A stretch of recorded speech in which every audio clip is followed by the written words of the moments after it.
झारखंड 1932 के आधार पर लागू होगी स्थानीय नीति। मूलवासियों के अधिकार के लिए झारखंड में 1932 के आधार पर स्थानीय नीति बनाई जाएगी। झारखंड के आंदोलनकारियों का शहीदों के स्वजनों का उचित सम्मान दिया जाएगा। वह हूल दिवस पर 4 से ITI मोड़ के सिंधो कान्हू के प्रतिमा पर माल्यार्पण करने के बाद उन्होंने कहा कि झारखंड आंदोलनकारियों के शहीदों का स्वजनों का सम्मान देने का काम किया जाएगा। राज्य में शिक्षा के गुणवत्ता पर सुधार किया जा रहा है। जुलाई को PM नरेंद्र मोदी आएंगे बिहार विधानसभा भवन के शताब्दी समारोह में लेंगे हिस्सा। 12 जुलाई के प्रधानमंत्री नरेंद्र मोदी बिहार और झारखंड के दौरे पर होंगे, जहां PM मोदी झारखंड में नवनिर्मित देवघर हवाई अड्डे का उद्घाटन करेंगे। वहीं दूसरी तरफ बिहार में चल रहे हैं बिहार विधानसभा भवन के शताब्दी समारोह में वह हिस्सा लेंगे। प्रधानमंत्री नरेंद्र मोदी 12 जुलाई को पटना आने का कार्यक्रम है। इस एक दिवसीय बिहार दौरे पर कार्यक्रम का PM मोदी बिहार विधानसभा में शताब्दी समारोह में शामिल होंगे। प्रधानमंत्री नरेंद्र मोदी 12 जुलाई को पटना आने का कार्यक्रम है। एक दिवसीय बिहार दौरे पर कार्यक्रम में PM मोदी बिहार विधानसभा के शताब्दी समारोह में शामिल होंगे। PM मोदी का यह कार्यक्रम कैसा होगा, इसको लेकर रूपरेखा तैयार की जा रही है। बता दें कि PM मोदी इस एक दिवसीय के दौरे पर कार्यक्रम कैसा होगी, इसकी विस्तृत जानकारी अभी तक नहीं आई है। बता दें कि PM मोदी इस दौरे पर लेकर मानसून सत्र में अंतिम दिन CM नीतीश कुमार और विधानसभा अध्यक्ष के बीच चर्चा हुई है। जब विजय सिन्हा और नीतीश कुमार के बीच मुलाकात चल रही थी, इस दौरान अधिकारियों को भी मुख्यमंत्री ने बुलाया था। झारखंड में तेजी से बढ़ रहा है कोरोना संक्रमित मरीजों की संख्या 300 पार। सरकार ने जिलों को कराया अलर्ट। स्वास्थ्य विभाग ने कोरोना के बढ़ते केस को देखते हुए सभी जिलों का अलर्ट करते हुए इसका संक्रमण का रोकथाम को लेकर अवश्य उपाय करने को कहा। विभाग के उप मुख्य सचिव अरुण कुमार सिंह ने सभी उपायुक्तों को पत्र भेजकर कोरोना के जांच का टीकाकरण की गति बढ़ाने के निर्देश दिए हैं। अपर मुख्य सचिव ने उपायुक्त के जून माह में बढ़ते केस का साप्ताहिक संक्रमण का दर की जानकारी देते हुए केंद्रीय स्वास्थ्य मंत्रालय द्वारा हाल ही में जारी गाइडलाइन का सख्ती भी अनुपालन करने को कहा है। उन्हें सभी उपायुक्तों के संक्रमित की समय पर पहचान करने के उसे आइसोलेट करने का टीकाकरण करने का जोर दिया है। साथ ही कोरोना संक्रमण को रोकथाम सचिव 31 जुलाई तक चलाए जाने वाले कोरोना टीकाकरण महाअभियान में भी अधिक से अधिक टीकाकरण करने को कहा है। साथ ही सभी जिलों में PSA प्लांट में सारी स्वच्छता सुनिश्चित करने का दावा, जांच किट आदि को उपलब्ध सुनिश्चित करने को कहा है। संथाल समाज के द्वारा मनाए जाने वाले हूल दिवस के मौके पर CM हेमंत सोरेन साहेबगंज पहुंचे। यहां पंचकठिया में उन्होंने सिंधो कान्हू द्वारा उद्घाटन किया। साथ ही शांति स्थल पर जाकर पूजा अर्चना भी की। झारखंड के CM हेमंत सोरेन ने पंचकठिया में अमर शहीदों कान्हू मुर्मू द्वारा का उद्घाटन के साथ ही क्रांति स्थल पंचकठिया पर पूजा अर्चना किया। इस क्रांति स्थल पर संथाली समाज में बहुत महत्व है।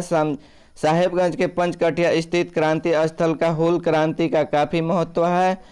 हूल दिवस के मौके पर क्रांति स्थल पर CM हेमंत सोरेन ने कहा कि आज का आदिवासी समाज के लिए महत्वपूर्ण दिन है। आज ही दिन का सिंधो कान्हू का चंद भैरव में अपनी ताकत का एहसास पूरी दुनिया को कराया था। जब हमारा समाज काफ़ी पिछड़ा हुआ था, उन्हीं का देन है कि आज झारखंड के आदिवासी को पूरी दुनिया में पहचान मिली है।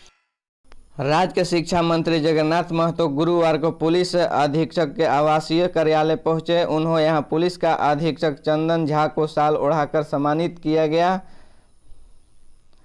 शिक्षा मंत्री ने कहा कि पुलिस अधीक्षक रामरुद्र +2 उच्च विद्यालय के 50 ने विद्यार्थियों को शिक्षा दे रहे हैं। यह सराहनीय पहल। अगर इसी तरह अधिकारियों आगे आए तो शिक्षा के क्षेत्र में क्रांति आ जाएगी। अधिकारी कहे कि गुजर रहे हैं तो समय रहने पर रास्ते में भी किसी स्कूल में रुककर बच्चों को शिक्षा प्रदान कर सकते हैं।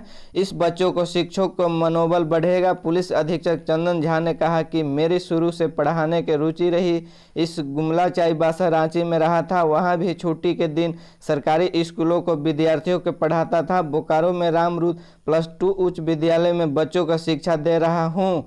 इंजीनियरिंग की तैयारी करने वाले बच्चों को गणित पढ़ाता हूँ। इन्हें प्रतियोगिता परीक्षा में सफलता का गुरु बताता हूँ। किसानों के साथ घोषणा पत्र का विपरीत कार्य कर रही है सरकार। पंडित दीनदयाल नगर भवन में गुरुवार को भारतीय जनता पार्टी जिला कार्य समिति की बैठक जिला अध्यक्ष हरिकृष्ण सिंह ने अध्यक्षता में संपन्न हुई। किसानों के नौजवानों के साथ चुनावी घोषणा पत्र के विपरीत कार्य कर रही है। देश के यशस्वी प्रधानमंत्री नरेंद्र मोदी द्वारा भारत सरकार के माध्यम से जो भी जन कल्याणकारी कार्य किया जा रहा है वह धरातल सिर्फ दिखता है। 8 विद्यालयों को मिला स्वच्छता पुरस्कार। जागरण संवाददाता पाकुड़ स्वच्छ विद्यालय पुरस्कार 2021-22 को लेकर कलेक्टर सभागार में कार्यक्रम का आयोजन किया गया। इसमें जिले में 8 विद्यालयों को स्वच्छ विद्यालय पुरस्कार से सम्मानित किया गया। डीसी शाहिद अख्तर ने कहा कि स्वच्छता जीवन का महत्वपूर्ण आयाम है।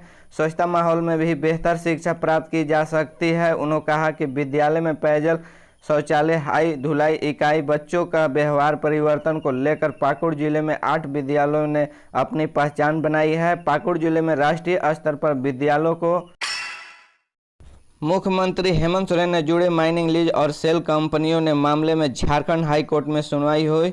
याचिकाकर्ता की ओर से राजीव कुमार और बचाव पक्ष की ओर से कपिल सिब्बल ने पक्ष रखा। मनरेगा घोटाले में अलावा मुख्यमंत्री हेमंत सोरेन ने नाम माइनिंग लीज के सेल कंपनियों के भागीदारी से जुड़ी याचिका के मेरिट पर झारखंड हाई कोर्ट में सुनवाई हुई। Chief justice doctor Ravi Ranjan और जस्टिस ऑफ एस.एन. प्रसाद की अदालत में करीब 3.25 घंटे तक बहस चली। याचिकाकर्ताओं के अधिवक्ता राजीव कुमार ने अपना पक्ष रखा। उनकी दलील पूरी होने के बाद राज्य सरकार की तरफ से वरिष्ठ अधिवक्ता कपिल सिब्बल ने अपना पक्ष रखा, लेकिन उनकी बात पूरी नहीं हुई, इसलिए सुनवाई की अगली तारीख 5 जुलाई तय की गई है। उसी दिन कपिल सिब्बल अपनी बात पूरी करेंगे। इसके बाद सीएम मीनाक्षी अरोड़ा और ईडी के वकील का अपनी दलील पेश करेंगे।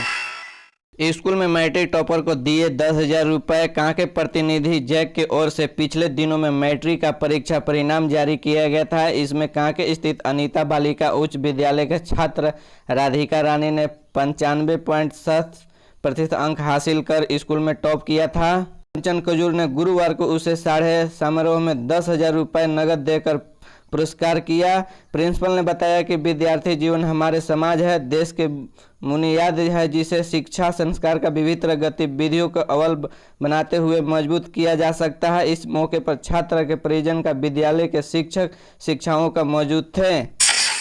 गुरुवार के संध्या में हूल दिवस पर स्थानीय विधायक रणधीर सिंह ने विभिन्न गांव में सिंधु कान्हू की प्रतिमा पर माल्यार्पण किया। सारठ विधानसभा के विधायक रणधीर कुमार सिंह ने दुलदुलाई मोड़, मोहनपुर, सहजपुर, मुर्गाबनी, लखनपुर स्थित सिंधु कान्हू के प्रतिमा में माल्यार्पण किया था। विभिन्न गांव में फीता काटकर भी प्रतिमा का उद्घाटन किया। सहजपुर गांव के कार्यक्रम में संबोधित करते हुए विधायक ने कहा कि 30 जून 1855 का पूंजीपतियों के महाजनों के प्रति संताल नेताओं के जो विरोध करके देश को आज़ादी दिलाई वह आज भी प्रेरणादायी। सारठ विधानसभा क्षेत्र में संतालों का जिस तरह पूर्व में शोषण किया गया है, उसके लिए फिर एक बार सारठ विधानसभा क्षेत्रों के कार्यकर्ताओं का हुल विरोध करना होगा। वर्तमान में झारखंड की स्थिति बहुत ही दयनीय है। ऐसी स्थिति में झारखंड को विकास के पटरी में लाने के लिए हुल की आवश्यकता है। इसके लिए सभी को एक बार एकत्रित होकर हुल का बिगुल फूंकना होगी, तभी आदिवासियों को अपने हक में जल जंगल का जमीन मिल सके।